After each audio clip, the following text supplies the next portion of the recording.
Hi, Manuel. Hey Chuck, long time no see. Hey. Hello, Chuck. Sorry, I Hello. don't have a camera today, so it'll just be a Oh, picture. incognito. Yeah, we're starting in at 7:05. I'll basically introduce we have like a short introduction in the beginning, and then I'll introduce you, and then you can start talking, and you can share and everything. Yeah. I'll make you a co-host. Yeah.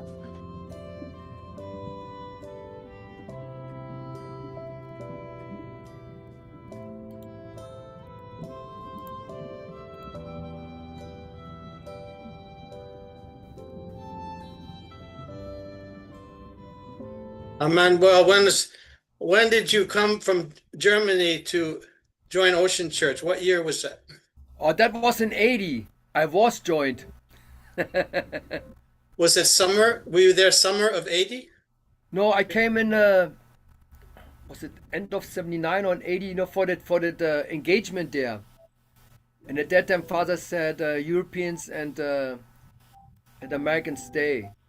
So I stayed. I did just a little bit fishing at that time in England, that was kind of like Reverend Vincent thought I might be good for that. The German family had a boat in England at that time. So they put me on that one. So it was just kind of like just something. But then when I was in America, then later on, people go fundraising and other things. At that time, Mr. Kamiyama told to Daikan, he had the 500 those data sheets. People. He said, take 12 for your department. And I was under those 12. And then I became an Ocean Church member. But then when I was in America, then later on, people fundraising and other things. That was my destiny.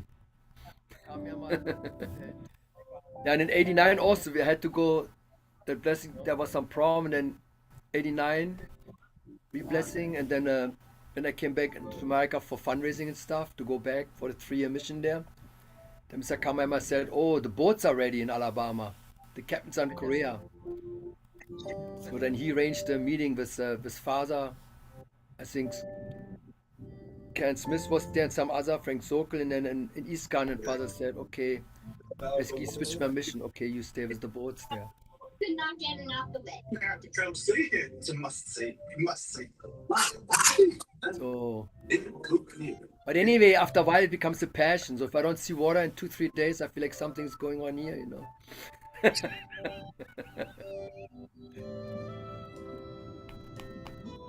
But you've been in Hawaii, right? It's a long time now.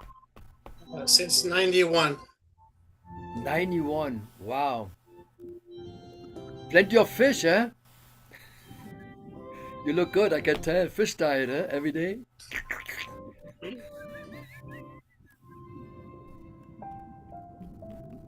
Well, you're in Ocean Challenge 81, summertime? Yeah, actually 81. At that time I was in Berlin, pioneering there. Jacksonville. 81, I was only 1 week there. But then from 83 I did the whole season from there on. To the 80s. But my most memories are 83, 84, very dramatic. But the other years also always something. They come there for the Gloucester thing, and then sometimes also Norfolk. Then later on, go and see. There was always something different there.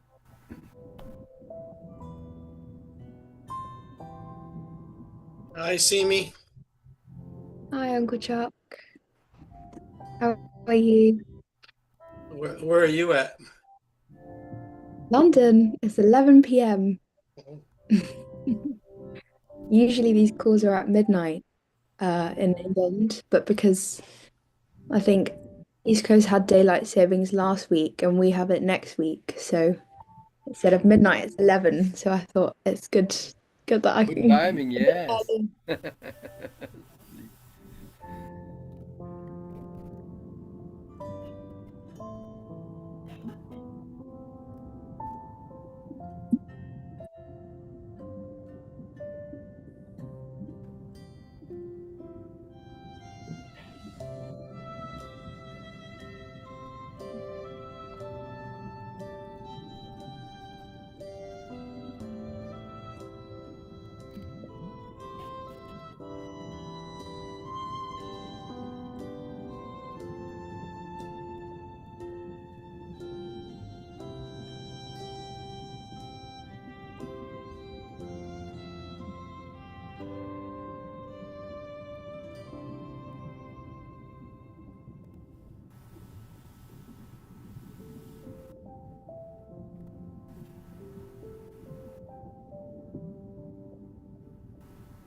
Okay, everybody, thank you so much for joining us today.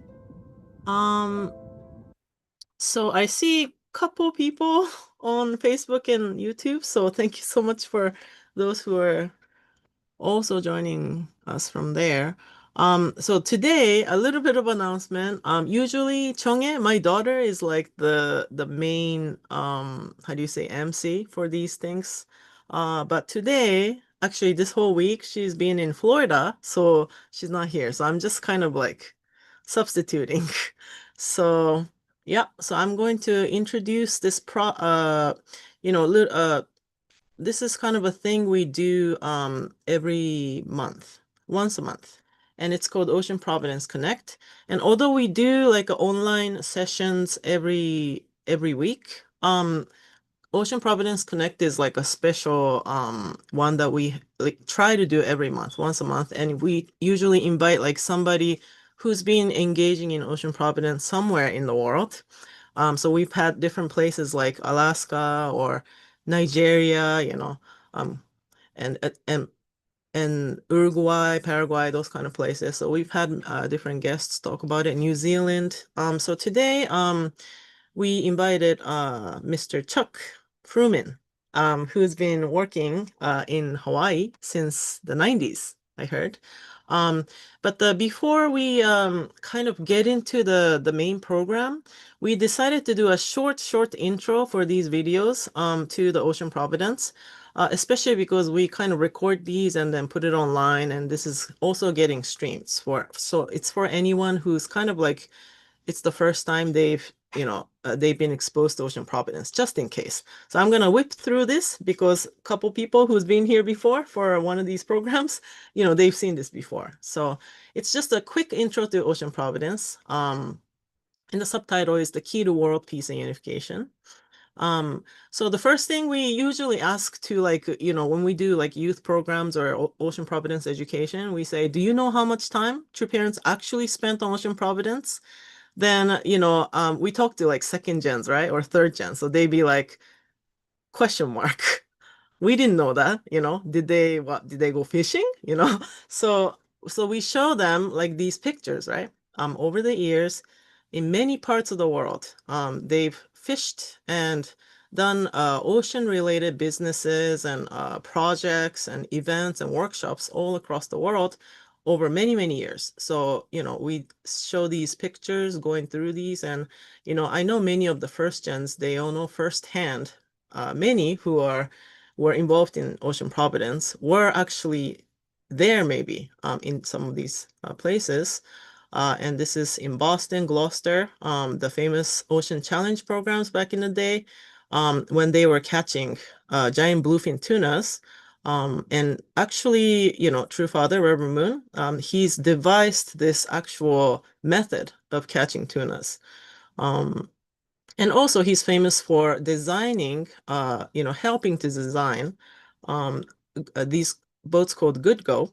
He was very much involved in the designing process. At one point, he was there at the boat factory, almost like on a daily basis, looking at these designs, curvature of all these things, and, instructing the members to, make this better, make this part better, because he was actually a professional fisherman himself. And this is, some of the pictures of the boat factory back in the day. And also, they've worked on many large scale boats too. And I think many of you know Ocean Peace is a company that runs some of the huge boats that were made back in the day, still as a commercial fishing vessels, and fish processing plants in Alaska, and of course the sushi restaurant famously made super popular in America, admittedly by New York Times, right? I think it was New York Times that said Reverend Moon, is the one that made the sushi popular in America. So then what are the goals of ocean providence? What is the meaning of all this, right? So what is the goal? So before we can talk about, so because it's called the Providence, so what is the goal of ocean providence? And then we have to talk about what is actually our goal, right? As Family Federation for world peace, so and unification. So those are the two kind of main goals that we hold as a movement. And so of course ocean providence will be part of that larger goal. So what is the plan for that, right? And when we read something like, True Father's autobiography, from chapter 1, it starts out with, him talking about this kind of stuff. So one of the quotes in there is, it says, I want to tear down the walls between religions and between races and fill in the gap between the rich and the poor. Once that is done, we can reestablish the world of peace that God created in the beginning. I am talking about a world where no one goes hungry and no one sheds tears. So when you kind of like break this down, actually, this is a very powerful quote because it really talks about, oh, what did he actually want to do in this world? It talks about the unity of religions or ideologies, unity of all people and races, and then also unity of the resolution to poverty and hunger and inequality. So our movement is, as I mean, we've all read Divine Principle, right? So we are not just a spiritual movement. There's a physical aspect and a spiritual aspect to perfecting anything, right? And there is this kind of quote, I'm the founder of the gigantic spiritual movement, but I'm also laying the foundation to solve future physical problems of the world. Since I am so enthusiastic and have so many plans about the ocean, anyone who comes to the Unification Church cannot help but pay attention to the ocean. So Ocean Providence basically is kind of like a part of the puzzle piece, puzzle piece in the heavenly plan. And it's a specific puzzle to solve the physical problems of the world. So it is like a crucial part of the providence, but it has a very specific goal. So he, there's one more quote quickly. He said, why am I doing all this? It's because as the true parent, I want to take responsibility for all those suffering from hunger. My heart is not to give up on anyone in the world. They are all our brothers and sisters. So, if they came as true parents of humankind, right? If I'm the mom and one of my kids or millions of my kids are starving, and I'm the actual parent, how would I feel? So, they say we are the true parents who came to earth to save all humanity. All people are our children. How can we not be concerned about those who are starving to death? The reason I'm engaged in ocean enterprises is that through them, we can save those people. So, it's very quick, but basically, the point is, a quick intro to Ocean Providence is that its true parents' plan to solve the world's poverty and hunger problems. So, in simple terms, that is basically, the reason that Ocean Providence exists. So that's the quick intro to Ocean Providence. And with that kind of context, we would like to introduce to you today Reverend Mr. Chuck Fruman from Hawaii, talking about the Ocean Providence in Hawaii. So please take it away, and you can share your screen. Okay, thank you so much. That was a nice introduction to Ocean Church, Ocean Providence. I'm going to share a PowerPoint.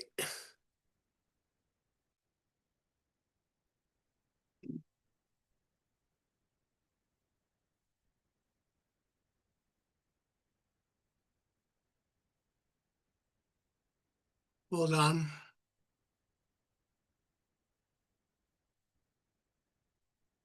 Okay, can you see that? Yes. So I wanted to give a whole summary of what I know is the Hawaii Ocean Providence. And as you know, everything that we do in our church related to the ocean and boats is because of true parents, especially true father. Because he went fishing and he guided us, especially during that time in Massachusetts, in Gloucester. Everything is based on because of his effort to go out to the ocean. And as you know, the Ocean Challenge became a training program. And so in Hawaii too, it all has to do with, it starts with true parents. So I just want to mention myself. This is, I also, along with Emmanuel Liebel's here on the call, and in the early 1980s, this is, I forgot what year this is, but I first went to Ocean Challenge in Gloucester. Really, the first Ocean Challenge was 1981. This is a few years later. So that's me with the bandana on, and in the middle is Dan Pfefferman. Okay, he's Kaylee Moffitt's father. And so as you know, Father started Ocean Church. He gave this talk at Morning Garden in Gloucester in October 1st, 1980. And then he asked seminarians to be there, and he asked, who wants to go fishing? And many people raised their hand, and he said, sit down, you're going to get seasick. And then Father picked himself some of the Ocean Church leaders at that time, 1980. I just want to show some fish that I caught with the crew during that early 80s.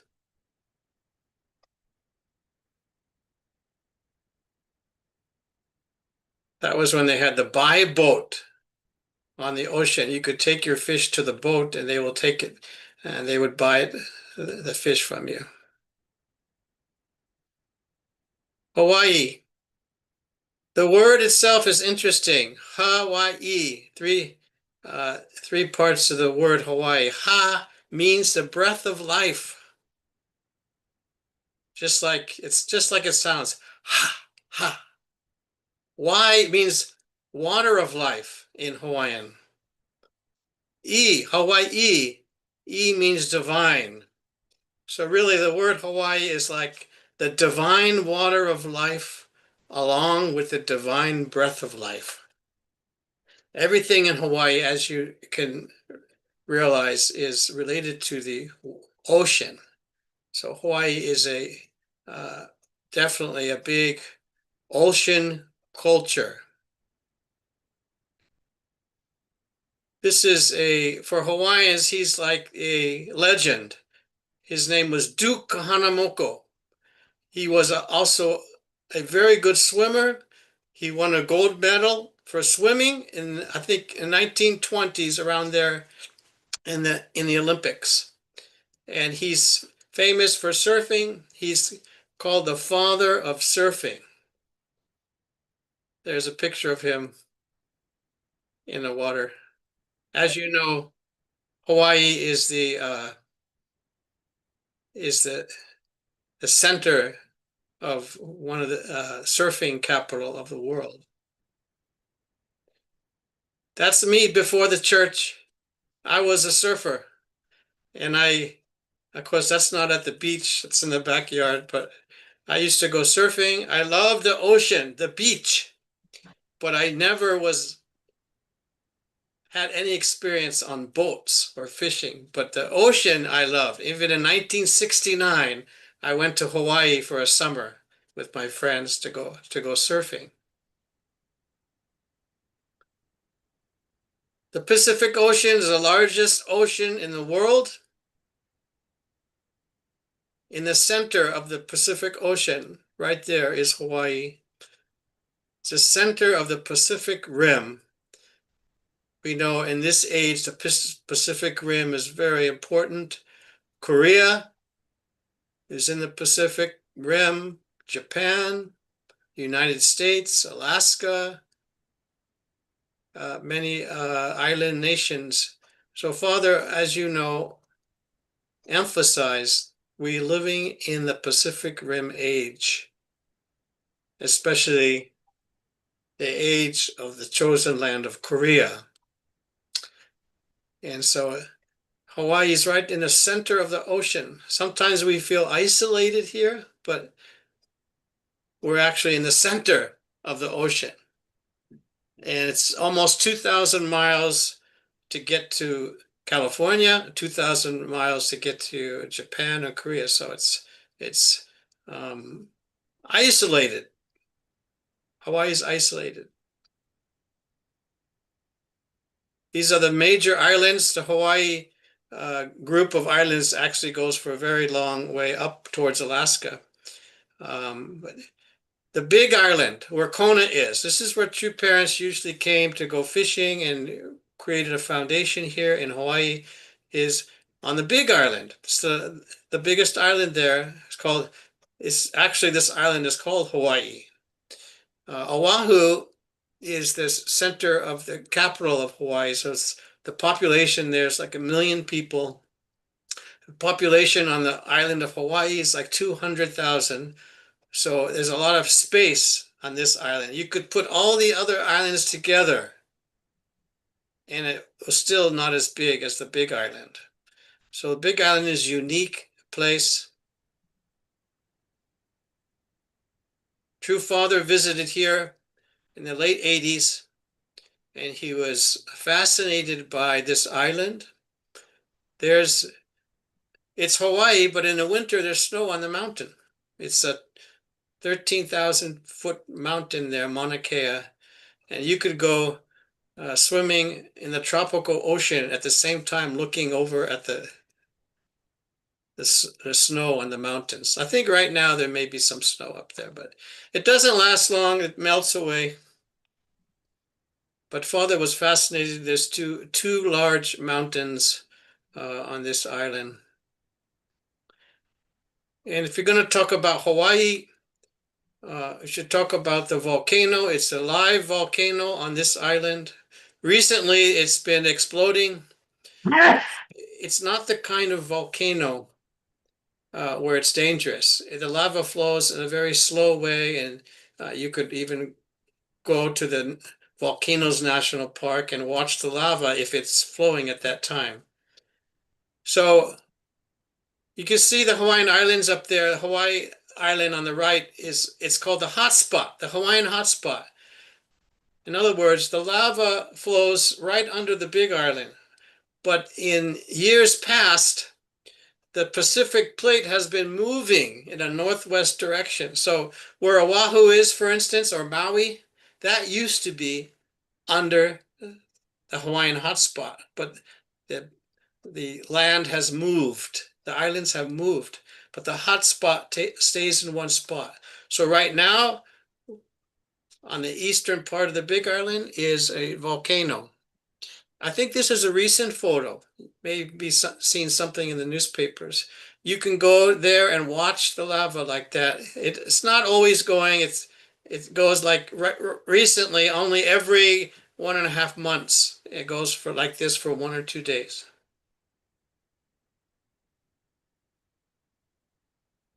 Sometimes the lava will flow. It does slowly, but it flows. It's non-stoppable. No one can stop it. Here's an example of going in the street. And it has ruined some houses. You can get some good deals on houses if you want to buy a house close to the volcano. This island is famous, especially Kona side, is famous for coffee. Kona coffee is one of the most expensive coffees in the world. It has the soil is called volcanic soil, and the way it's processed by hand, it's picked by hand, it's sun dried. So True Father was fascinated by the coffee, and so he bought a Kona coffee farm here. It's a 150-acre coffee farm, and that's coffee fruit right there Father's looking at. And that's coffee on the tree. The ripe coffee is the red, and the bean is inside there. There's a whole process to get the bean, dry it, and roast it. True Mother has always loved Kona coffee. So when she visits, she always visits the farm and has a cup of coffee. But the Sunjanim was living here for about 10 years. Now she's back in New York. And Father first came to Hawaii in 1974 for the New Hope Tour. He didn't, as I understand, did not go fishing, but this is the first time he came. He gave a speech with True Mother. So it's over 50 years ago. You can see the tradition of Hawaiian lei around your neck. A tall man was the first church leader, Bruce Brown, in Hawaii on Oahu. This is not the Big Island. Bruce Brown still is living here in Kona, actually. Another photo. So Father came in around 1988. He was touring around the USA, fishing in many different spots. And somehow he knew that Kona was a special place where there's a lot of charter boats. There's a special fishing area in Kona at the harbor here. And he visited with Reverend Kamiyama there, Peter Kim's there in the photo, I think Mr. Furuda. So he caught this, they rented the boat. So we had no church members in Kona at this time. That's a big yellowfin ahi, 138 pound. Another photo, you can see the marlin lying on the harbor there at the bottom. And everyone got into the photo. I was not here in Kona at that time. It's 88 or 89. There was a story, Reverend Kamiyama mentioned that when Father drove around the island, one night he saw what's called a moon rainbow. This is not the photo they took. I got this photo from the internet, but he saw a rainbow in the evening under the light of the moon. So Father was touched by that. It was like a sign for him. This is a special place. This is a special island. This is 1991 when I first came to Kona. They chartered a boat. This is not our boats, but Father wanted to go fishing. We went fishing for a few days.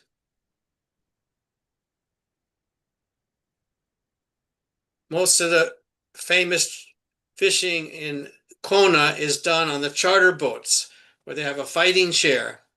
As you can see, Father's in the fighting chair. Another photo of True Mother. This is, I like this photo because this is the boat that I ran from 1992 to for 15 years. I show this photo because you don't usually see Father like this. He looks like a local Hawaiian with a aloha shirt and shorts. To this day, when Mother visits, she makes sure everyone's wearing shorts. Father feels at home in Hawaii because there's much more Asians in Hawaii than on the mainland. So he feels like he fits in to Hawaii. He feels very comfortable. This is not, this is Pearl Harbor on Oahu. It's not Kona. You can see the date of this. True Parents always came to Hawaii many times. And this is March 25th. This may be the last time Father came to Kona, because as you know, he passed away in the summer of 2012. This is King Garden. Father always brought guests here. This looks like a lot of Korean guests, and he always took them, the leaders fishing when he came here.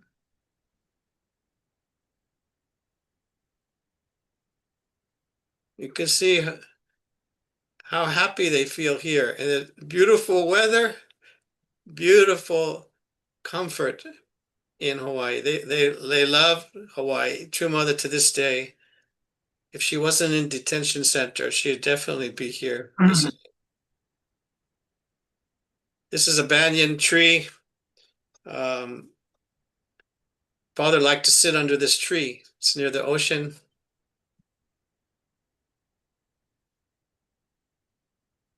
At that time, in the early 2000s, father had his jet. So there was one time he took the jet around. He traveled to the different islands in Hawaii to go fishing. He was starting on the Big Island, went to Maui, went fishing there. I was able to go. I was lucky enough, able to go.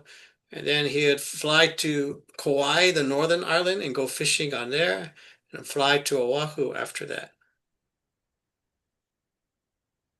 I show this picture because there was a time when Sean or Hyunjin Moon and True Mother were close. Not today, of course, but they always, True family always came to Hawaii many times when True parents visited.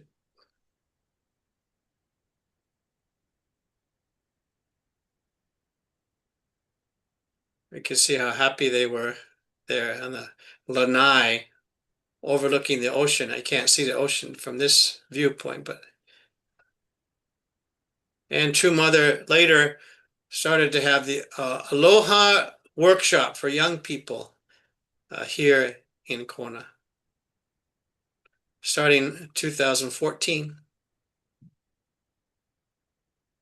This is a more recent picture, True Mother and Sunjanim. This is on Oahu. So now I'd like to talk about the boats that we have and had in Kona. This is a boat I ran from 1992 till around 2015. It's called the Renegade 38-foot Hatteras. And at that time, when Father was coming to Kona, he wanted these nice boats. We had good goes also, but he also wanted us to run these big boats. I had a captain's license. That's the reason I was called to come to Hawaii, was to run a boat originally. I was in San Diego, 1991, and they asked me, would you like to run a boat in Kona, Hawaii? And I jumped at the chance. Another view of this boat. And we had another boat. This is run by, some of you may know, Captain Gabriel Legay. This is a 52-foot boat that we had. All these big boats we don't have anymore. When True World came under the ownership of Preston, or Preston Moon, he didn't want the boats, so he actually sold the big boats. This was actually Father's boat. Captain Steve Tarbill ran this boat whenever Father came, but also we used it as a charter boat for business. All these big boats we used as business, charter fishing. That's the same boat. We also bought some big boats on another island. This is Kauai. We had two boats like this, actually. Also, they have been sold already.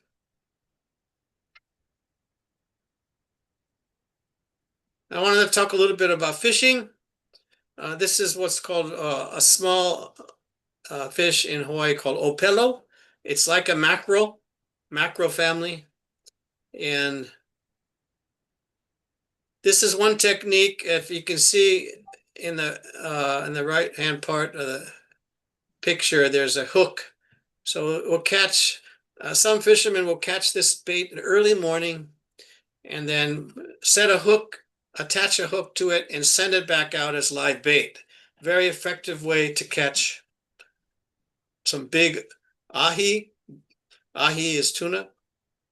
Ahi or blue marlin. I show this because Kona is famous for trolling. So there's a whole technique of trolling lures for especially marlin, but other fish too, like mahi. I'll show you pictures of the fish soon.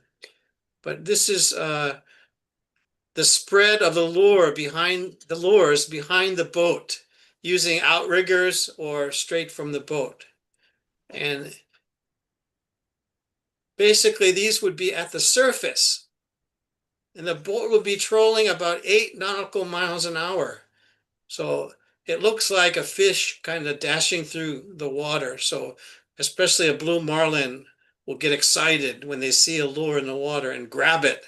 Of course, they would get hooked. This is a very popular way of fishing in Kona, is trolling these lures. The blue marlin is like the king of fish here in Kona. They used to have an international fishing tournament here every year for the blue marlin. It's a very big, giant fish, gets up to 1,000 pounds. Another fish, popular fish here is called the short-bill spearfish. It's usually small, around 30 pounds average. There's a striped marlin. It doesn't get as big as the blue marlin, but it can be over 100 pounds. Skipjack tuna is popular here. That's kind of like the bait for the marlin. The marlin, it's food for the blue marlin. It doesn't usually get over 25 pounds. Yellowfin tuna, though, can get big here. Average is like 150 pounds, but it can get up to 200, 300. Nothing like the bluefin tuna, which can get up to, 1,000 pounds. Mahi-mahi, or they call dolphin fish, is popular in Hawaii. That green fish on the bottom, very good tasting. Ono, they call in Hawaii, is a wahoo. It looks like kind of like a barracuda with sharp teeth. It's very good tasting fish. It's caught more in more closer to the island, not out in the deep sea.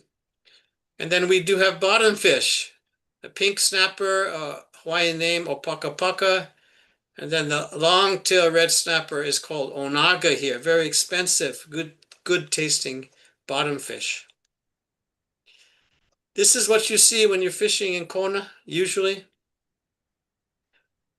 You have these huge reels because you never know when the big marlin will bite. So it's usually 80-pound test line up to 130-pound test line. And you can see the reel is attached by a rope there, so you don't lose it. If you don't, when you lift the rod out of the rod holder, you don't want it to get lost in the ocean. So here's a boat trolling. So they're trolling for fish like this. If you get hooked up with one of those rods, you lift it out of the rod holder and put it in the seat. Someone has to sit in that seat and catch the big fish. Here's an example of him catching, sitting in the seat with they call a bucket attached to his back there. There's a certain technique to use that chair. Recently, our Ocean Challenge program has been with the Good Goes. We have 2 Good Goes here. They're owned by local Japanese church members. This boat owned by Aoki, Hideyoshi Aoki. He's lived here now for 25 years. We have another boat, white Good Go, owned by Fujitani, Captain Fujitani. We use those now for the Ocean Challenge we have every year in December. I wanted to show you what the big marlin looks like. This was caught on Father's boat. Of course, Father was not fishing. We used the boat as a charter boat. This is a 1,040-pound blue marlin. Those guys are like 6.5 feet tall, the men there. And the fish still looks big.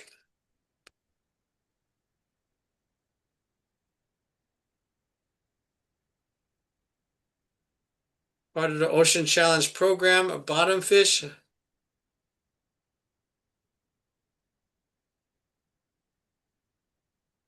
Some of you may know Mr. Kagiyama from Alaska. He was visiting Kona, and Mr. Captain Fujitani on the left is the captain of one of the boats here. So they caught this. This is what we call onaga, beautiful fish and very expensive too. Usually in deep water, usually like 400 feet deep. Hawaii is famous for very deep water. It's a mile. You just go out a mile out, you're a mile deep. So you can never catch this kind of fish way out in the ocean. You got to go close to shore, It gets deep quick though. This is a skipjack tuna. For its size, it's a very strong fish. Not easy to catch on a small pole. They usually catch using little lures. This is a mahi-mahi, famous mahi-mahi.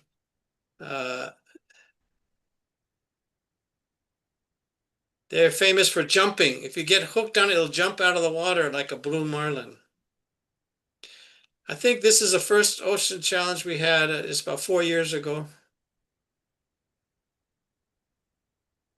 I have this picture because in Kona, this is the biggest fish I caught, 600-pound. But in Massachusetts, I've caught bigger tuna than this. But in Kona, this is my biggest fish. This was on a charter boat. He was my crew. I'm sitting in the middle, and Tom there was my crew. Every time we have Ocean Challenge, we visit King Garden, and this is inside King Garden.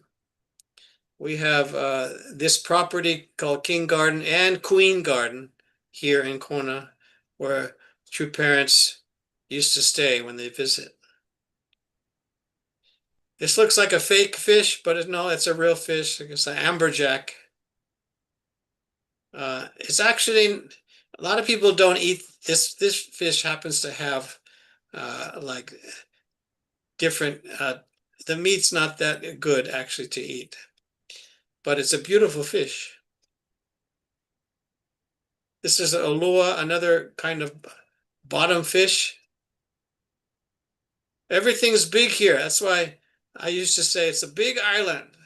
The fruit and the trees are big and the fish are big. Everything's big on the big island.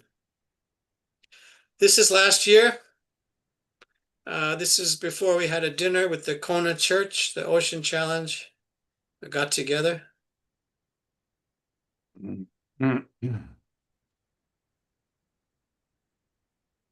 This looks like he's adjusting the lures for trolling in the morning, early morning. That's what it looks like leaving. You never leave the site of the island when you're fishing here. You're always, like I said, it's deep water, close to shore.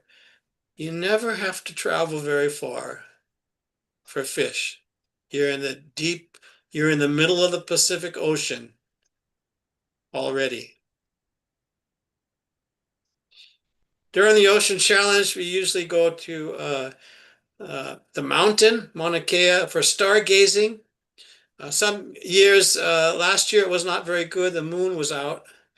But some years when the moon's not out, the stars shine very nice. It's famous. The Mauna Kea mountain here is famous for international telescopes. So this is one day they went out for stargazing.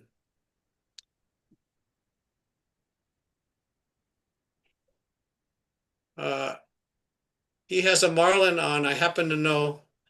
And the next picture, you'll see the marlin head. But the big shark got it. So you can imagine how big the shark is if the marlin is their food.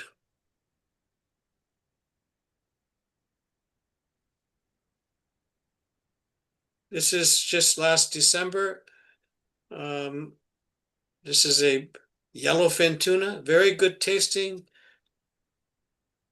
It's a prize fish in Kona is tuna, this yellowfin tuna.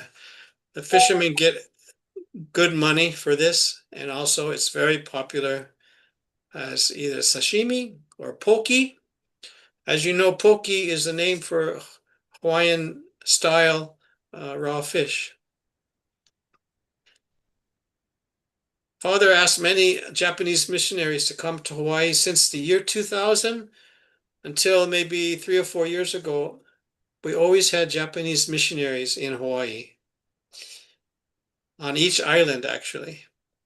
So here they're taking a picture with a blue marlin. This fish is called a moo, very deep water fish. If any of you are from Las Vegas, this young lady is named Sakie. I know she lives in Las Vegas now.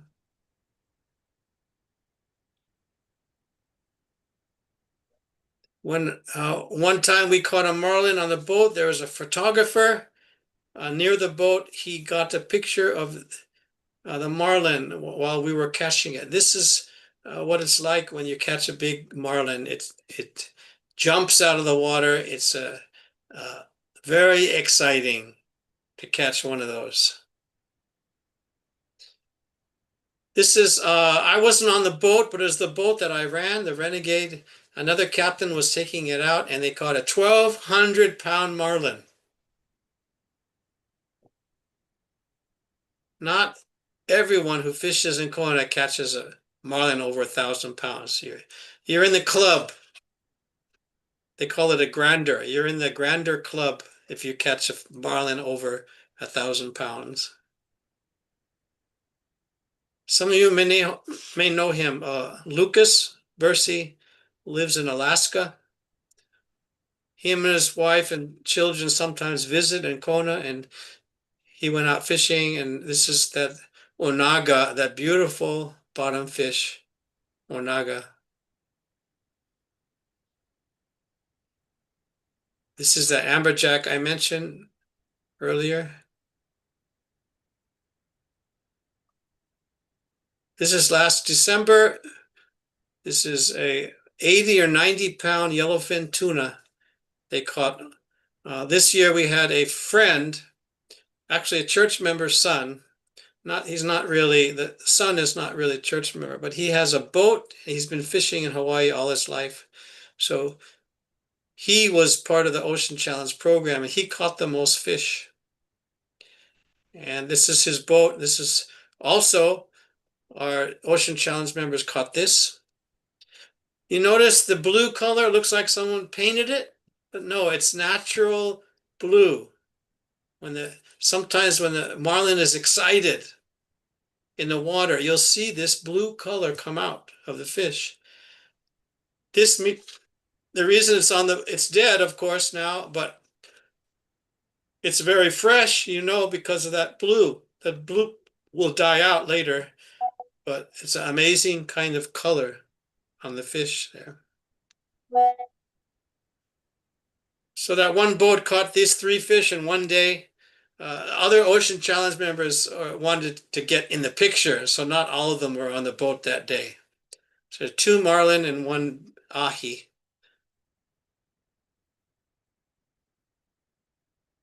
Some of you in New York may know this guy, Mo Kawasaki. He caught this big marlin there. The captain is in the green shirt, young man. The boat's small, so only 2 people at a time are on this boat. We took turns for Ocean Challenge people to go on this boat.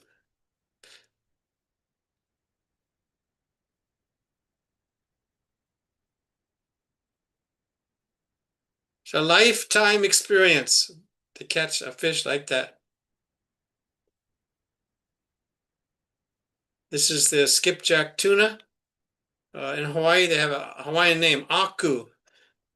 Doesn't get much bigger than that fish. This is the same ahi, the same tuna in the other picture.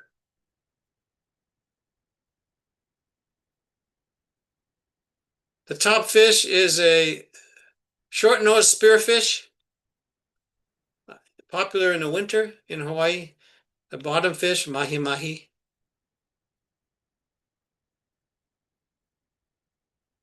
This is one fish on the charter boat that I used to run.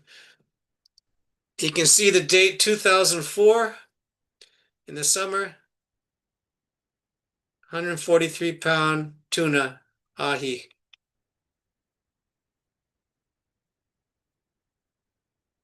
Another picture in 2023 with the local church together outside. We took a picture.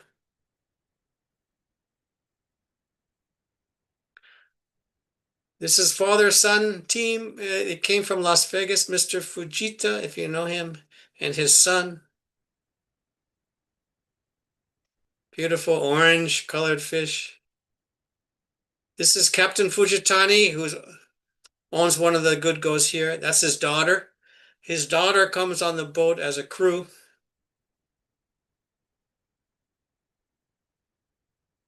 This is in the kitchen. Some of you know Tamai. She's from Kodiak, Alaska. She helped as staff many years.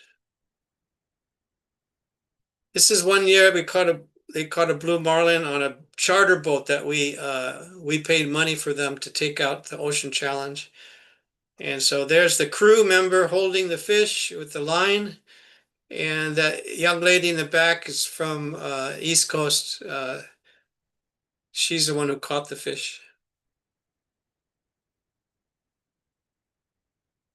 Another year, 2022 Ocean Challenge. That's in our church building. Another yellowfin ahi, nice size.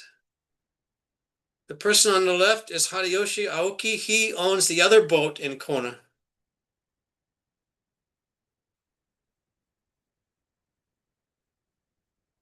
Offloading a big marlin at the harbor. That boat, Kona Concept, is father's boat. It was called the Kona Concept. The picture, these two guys, Steve Tarbill's a captain on the left-hand side. He's a captain, was the captain of the Kona Concept.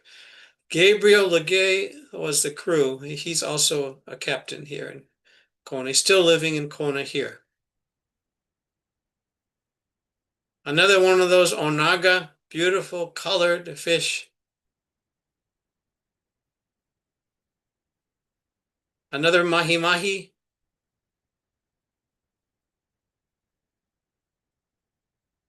This is the short-nosed spearfish. Looks kind of like a billfish. Well, it is a same family, but the nose is not long like a regular blue marlin or black marlin or a striped marlin.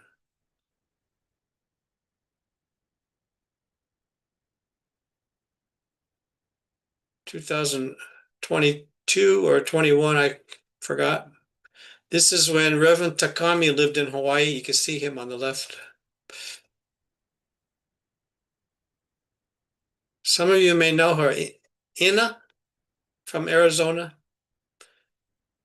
She came twice to Ocean Challenge.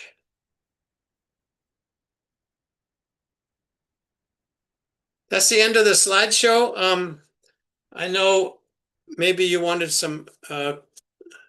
ask some questions, but I have the 3.5-minute video of last year's Ocean Challenge. Maybe some of you may have already saw that. Would you like to see it now?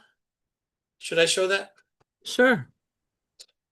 Okay, I'm gonna stop sharing this one and share the video with sound.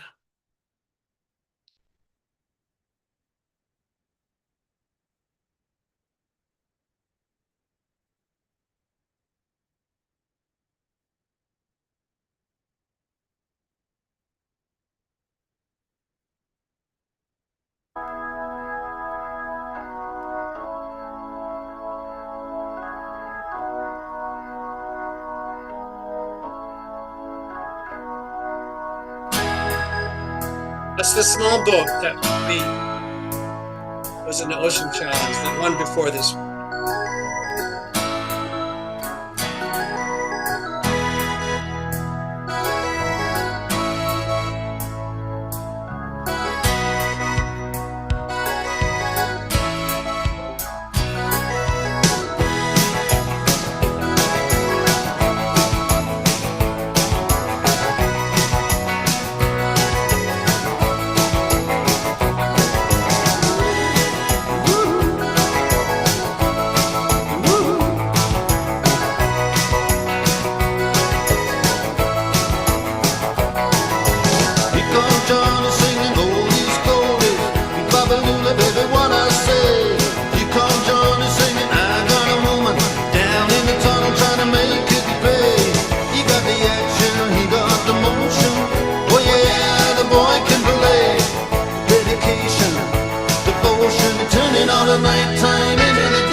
day. In answer all the violence and double talk, it's just a song in only trouble and the strife. You do the walk, yeah, you do the walk of life. You do the walk of life. Woo.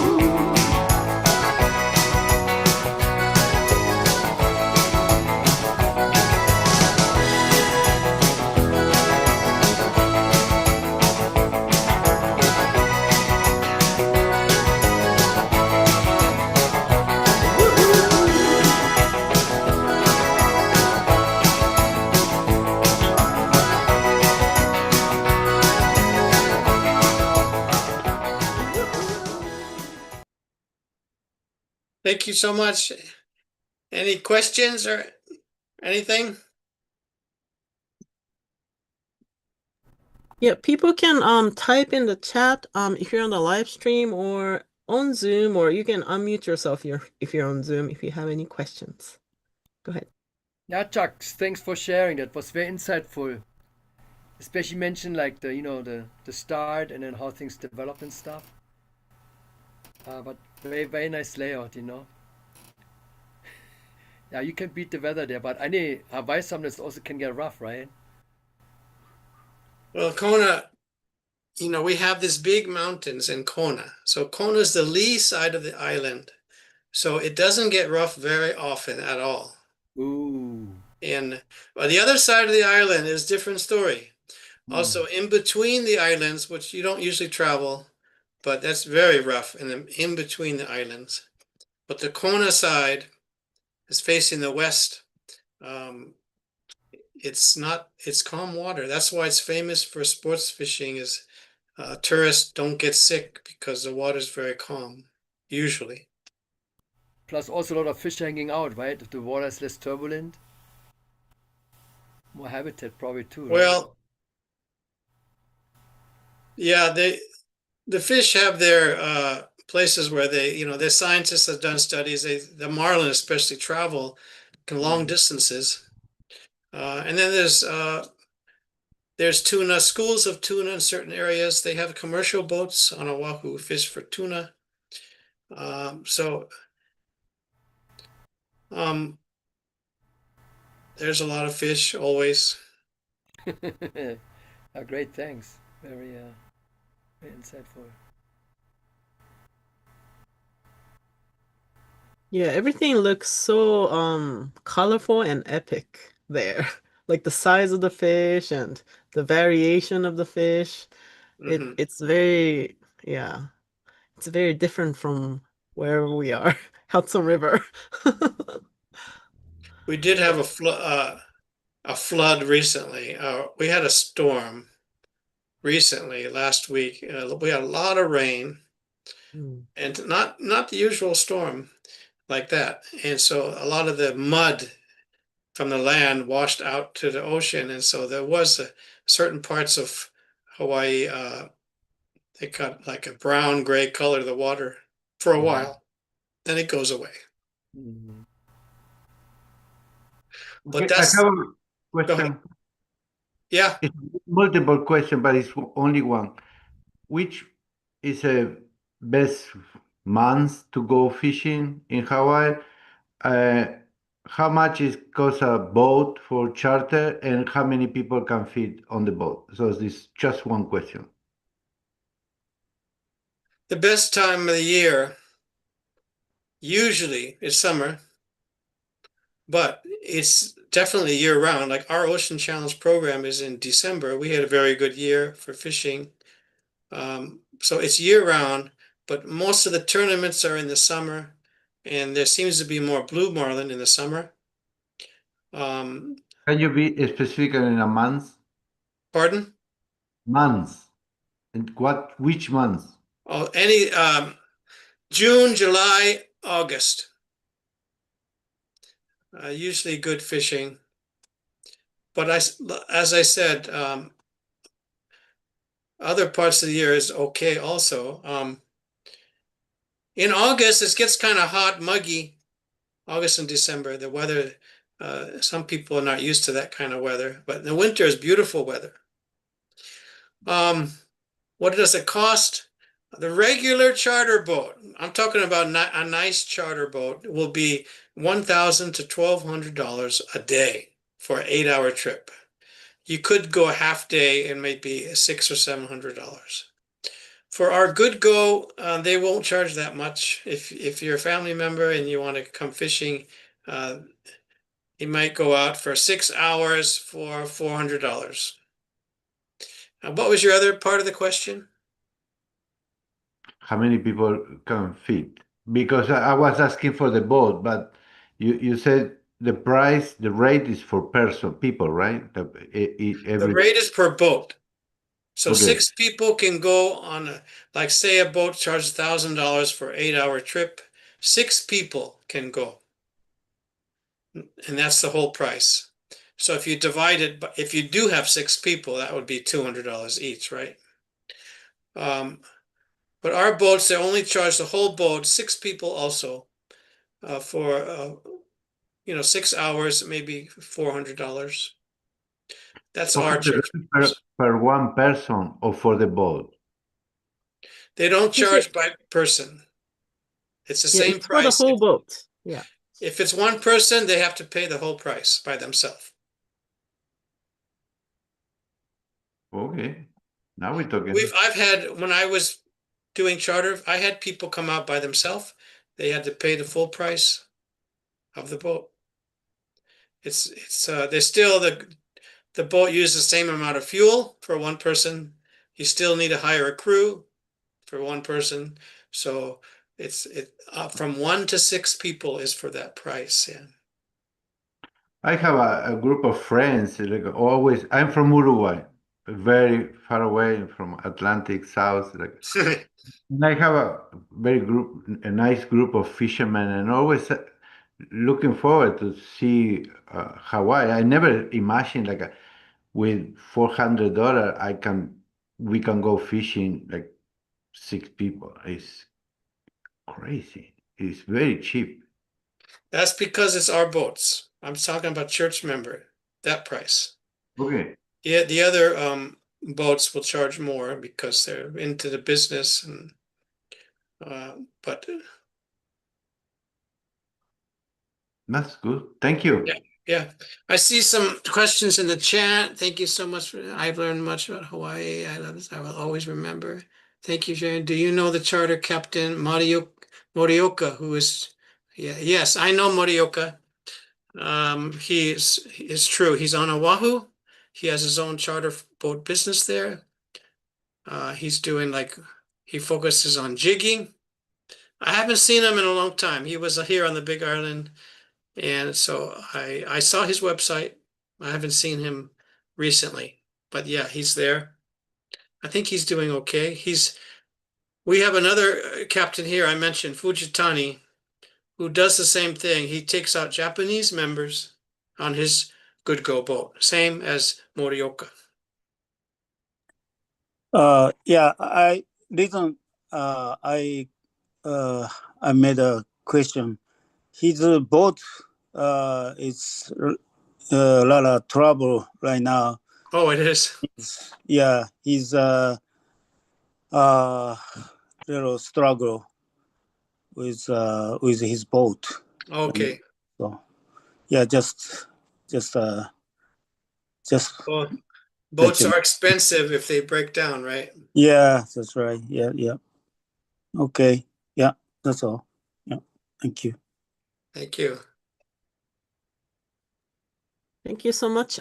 Is there anyone else with question, or should we wrap up here soon?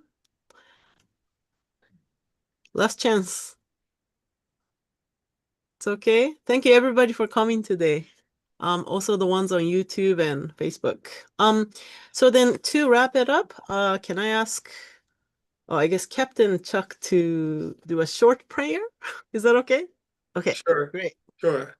Thank you so much. Thank you so much for having this and keeping up your programs on the East Coast. And I should mention also that if you ever want to visit Hawaii, you can let me know. We do have some properties here people could stay at. I I see. should, I think all of us want to go. I will put my email into the chat. That'd be great.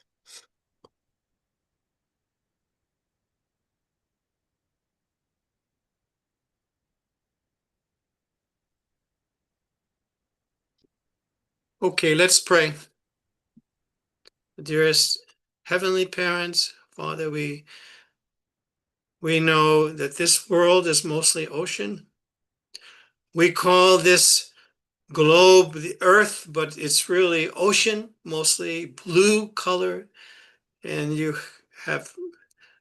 we only tapped into the resource of the ocean only in a small way. There's so much more blessing that we could have upon this earth through the ocean. We are grateful for our true parents who have brought us to learn about the ocean, who inspired us, Father, to go to the ocean, to even eat fish.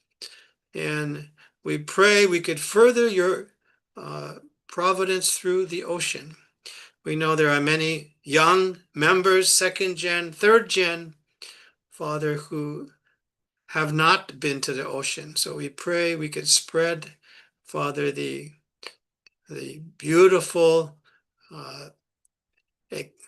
example of going out on the ocean, experiencing your love of the creation through the ocean and through developing processes where we could catch fish and help the world food source in that way. We are grateful for the beauty, Father, of Hawaii. We could see in the pictures the beauty that comes from you. We thank you. I pray attending Holy Mother Han. I pray with gratitude in my name, Chuck Fruman of a blessed family. Achu. Roger. Thank you so much. Thank you so much, Captain Chuck, and also everybody who was here. Okay, so we always usually have like every Thursday we have some kind of online event so people can find out what's going on next week on our Facebook or Instagram. So yeah, keep up with us, and we will do another Connect next month, and I think we're featuring New Zealand next time. So please come back for that. Thank you so much, everybody. I just Thank you. noticed my email. I forgot to put G in the Gmail. Okay. Yeah, it's chuckfrumin@gmail.com, Gmail, everybody. not mail.com. Gmail. I was praying and copying the email, so I Make sure you put G in there. because I am very interested. I witnessed through fishing. So it is a group of friends. Two of those guys already received the blessing. So it's very interesting. Okay, now it's complete. Thank you. That's great. Thank you very much. Okay, thank you, everybody. Have a great day.